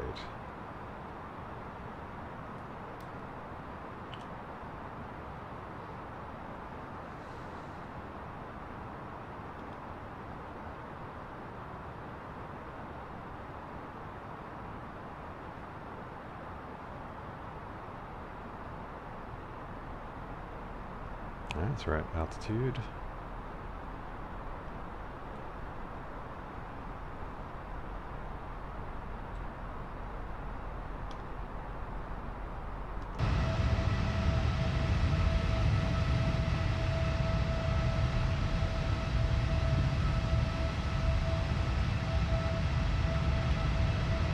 A couple screenshots here.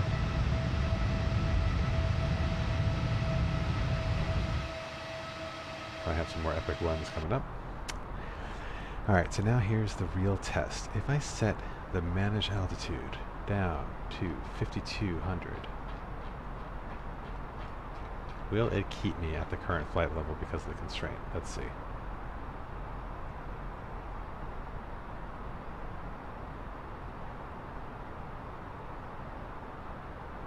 Okay, it's doing this thing where it's like skipping to the next constraint.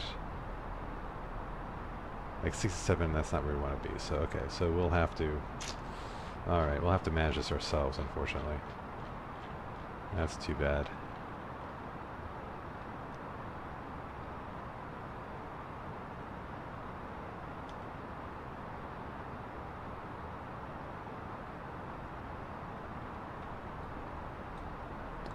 Did that mess with our... No, we're still in descent mode. That's fine.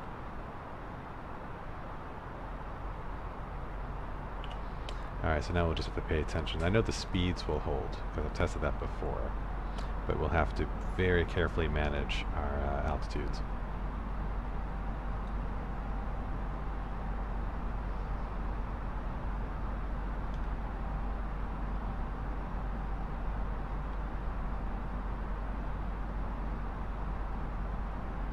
Alright, so this got a little bit more interesting.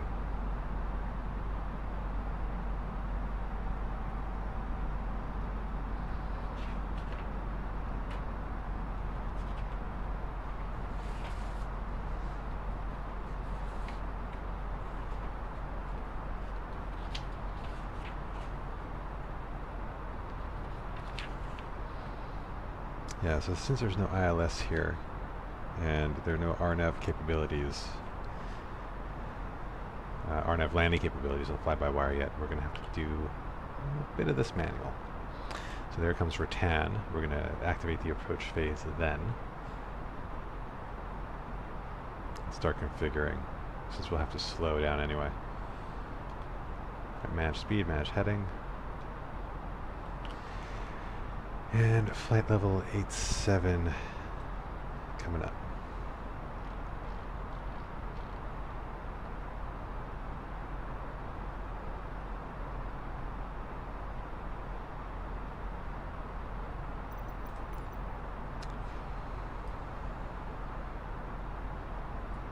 It'll be 8700 until Kilo Tango 530.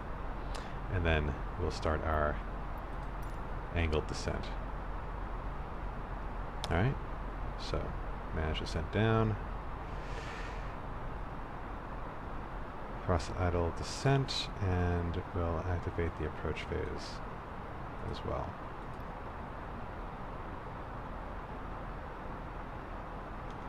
So we'll start decelerating towards green dot speed. This is interesting too. So the magenta here is 129. The actual restriction for the next is 200. Interesting. Yeah, so I'm not sure if managed speed is actually working as well, but as we configure, we'll slow down anyway. So Kilo Tango 530 will want to be at 170. And honestly, by then we'll want to be fully configured anyway, because then we're just going straight down to the runway from there. Okay.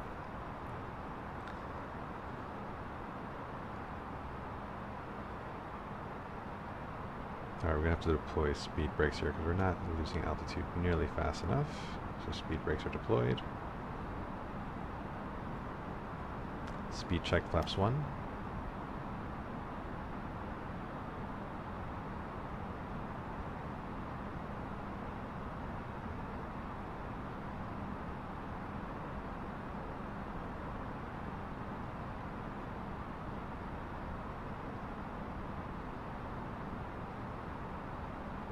And speed checked flaps 2.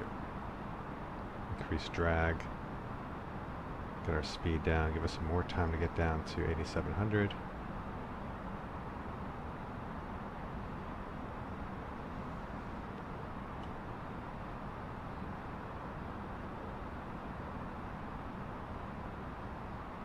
Oh yeah, this is going to be exciting because we are too high.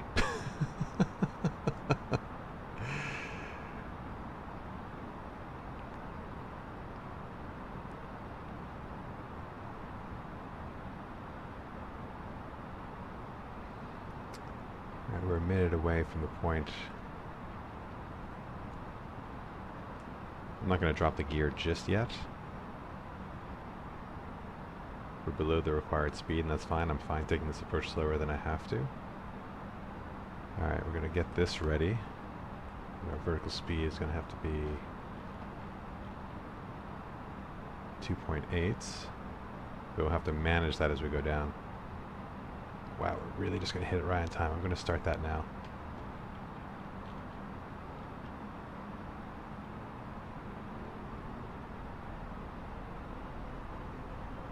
So we're just going to...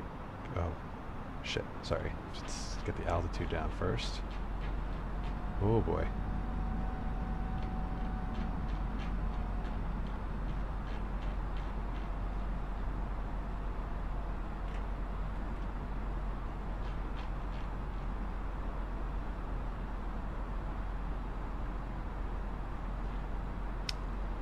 Oh, man. Alright, we're going to have to descend a little faster because we're missing our points here. But we'll check the charts once I get myself situated again. That's fine. So, Dovan. Where do we want to be at Dovan? We want to be at 7,100 feet at Dovan with a downward angle of 2.8 degrees.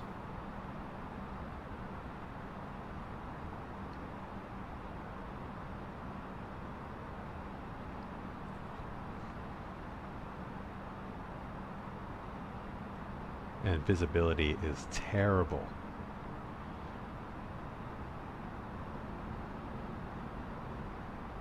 So when we hand fly this, we're going to have to be really lucky. The RVRs are not awesome. 1,100 meters. But I'm not going to do missed approached. I want to go to sleep tonight. Alright, we're going to cross 7,100 when we need to.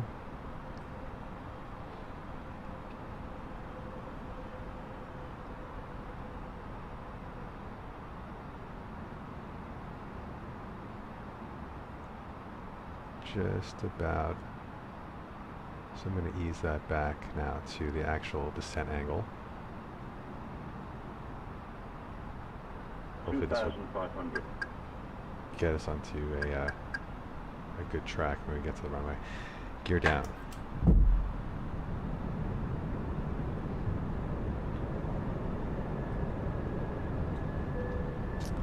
Kathmandu traffic, Royal Nepal Airlines on 7.5 mile final for runway 2.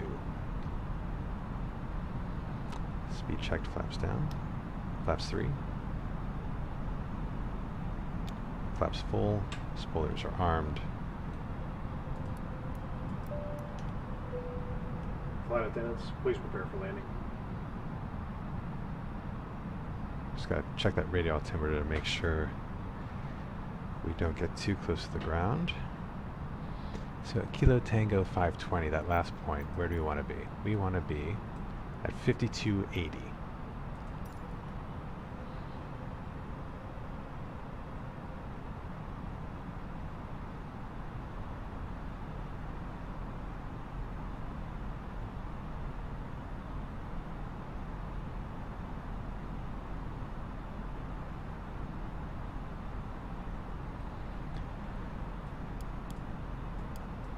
All the lights on. Alright.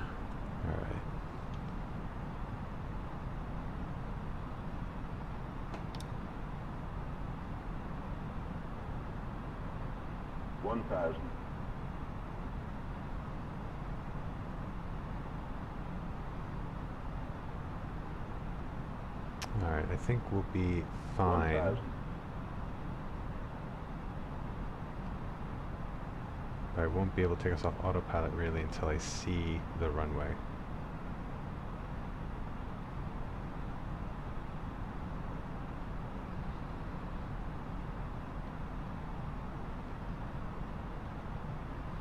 What's the runway altitude?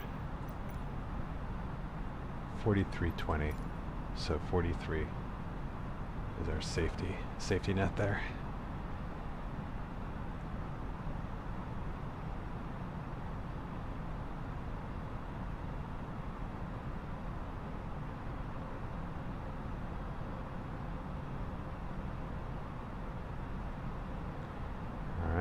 runway should be directly ahead of us. And 800 feet below us.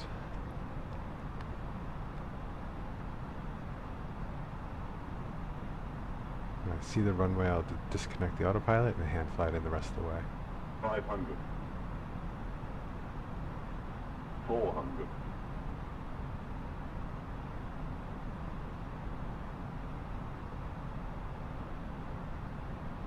100 above. 300.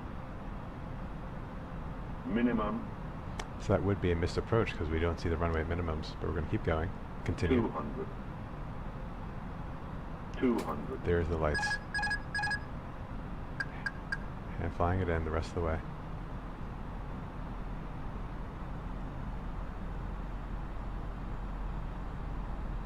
But yeah, 100. that would have been a missed approach, everyone.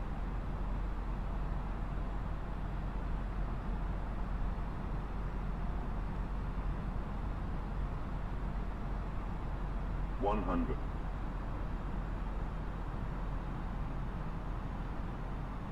50, 40, 30, 20, retard.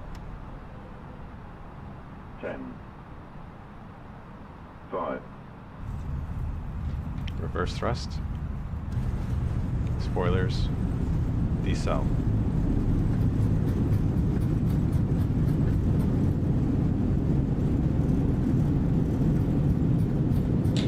knots. Ooh, that was another exciting one.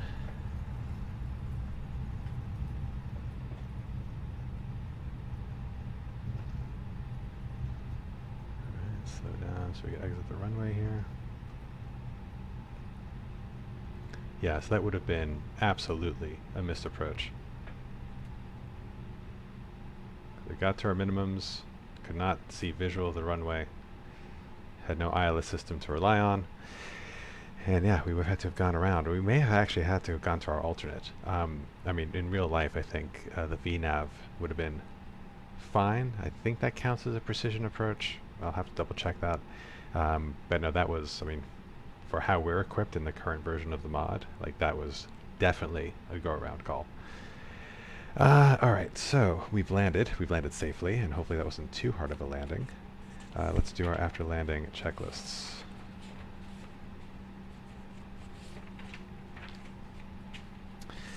Alright, so let's get our radar off, predictive weather system off. Engine mode selectors to normal, flaps retract. Spoilers disarmed. TCAS to standby. ATC to standby. Let's start the APU. 1, 2, 3. Go ahead and set that to taxi, get the landing lights off. Set that strobe to auto. Brake check is fine. Alright, so after landing checklist, flaps retracted, spoilers disarmed, APU started, radar is off, predictive weather system is off, after landing checklist is complete. Alright, so we had chosen a parking spot at the international terminal. Parking spot 4, hopefully it's numbered. So yeah, we should be on Alpha here, I believe, and we just go straight down that taxiway to the international apron, and that we can tell is the international apron because the control tower should be there. So let's go.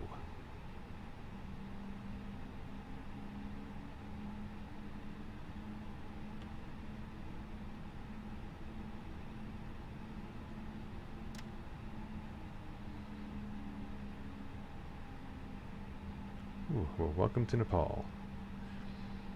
If you enjoyed that landing, please give a follow. Only get more exciting from there.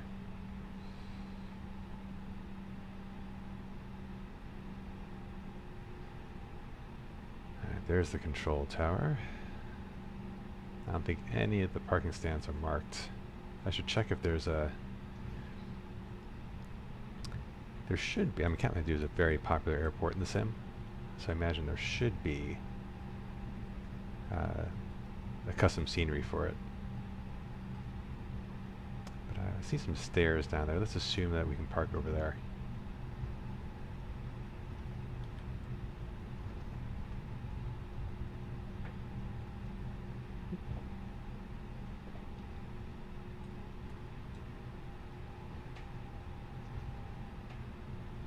Yeah, I see catering, I see power, I see baggage, I see stairs. That looks like it's waiting for us. So, nice and slow. We'll get these lights off so as to not blind the ground crew. And we'll follow that nice yellow line into our stand. Slow down below 10 knots. And do a little... Oh, nope, I was on the brakes too much.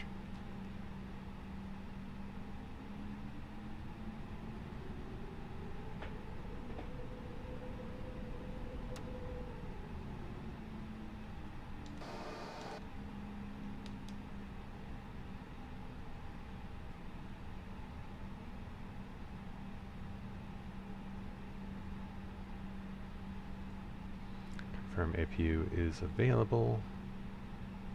Oh yeah. Wow.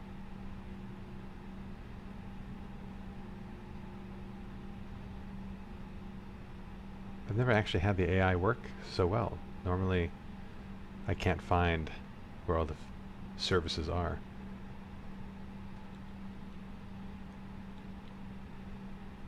It wants me to keep going.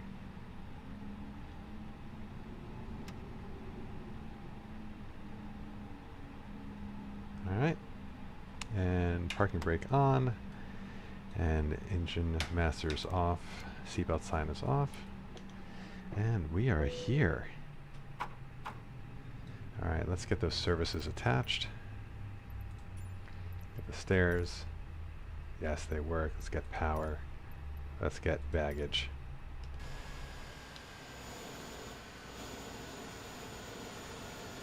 Excellent. So let's go through parking procedures real quick. Parking pressures checked. Parking brakes are on. Anti-ice is off. Master switches are off. Beacon is off. Now it is. Seatbelt sign is off. Exterior lights, get strobes off. We'll keep nav and logos while we're in here. What else we got? Alright, parking checklist. APU bleed is on. Engines are off, seatbelts are off, exterior lights as required, fuel pumps are off, they can come off now.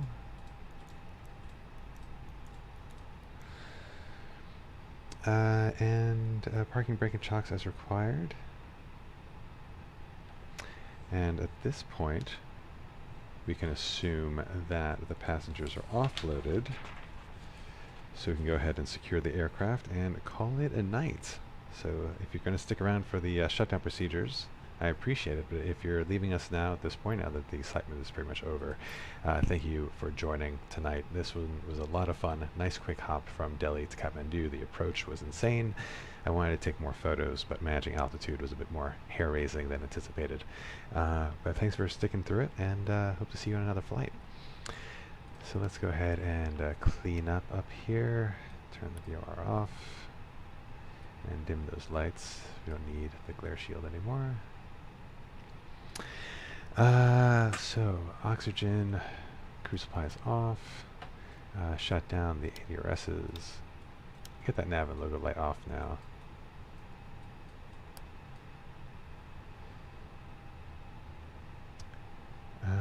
Get onto external power and shut down APU bleed and the APU.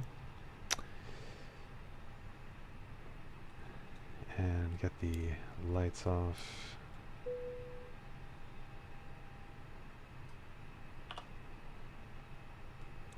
Shut down the screens.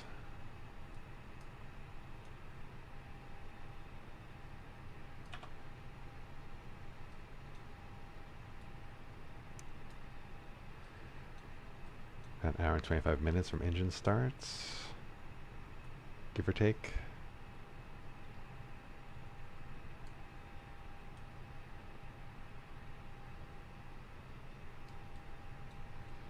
Get the radio off. to standby there. Get those lights off.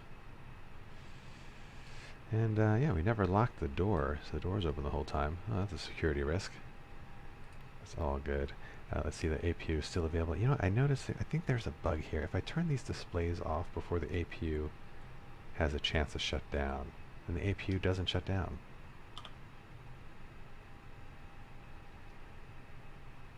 But in any case, we're ready to go cold and dark, so I'll get those lights off, get those batteries off, shut down external power, and then when the APU actually has a chance to spool down, which I think if I turn it on and then off again,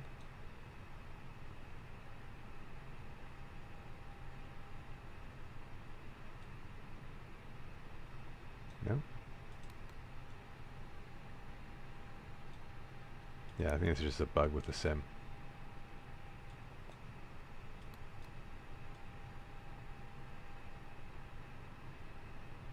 And off.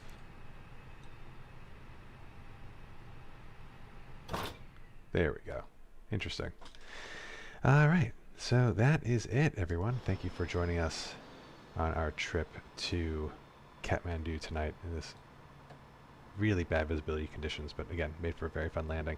We'll definitely be checking out that replay, and I hope you join us next time when we fly into Paro, which will be an even more challenging approach. Looking forward to that one. All right, everyone, have a very good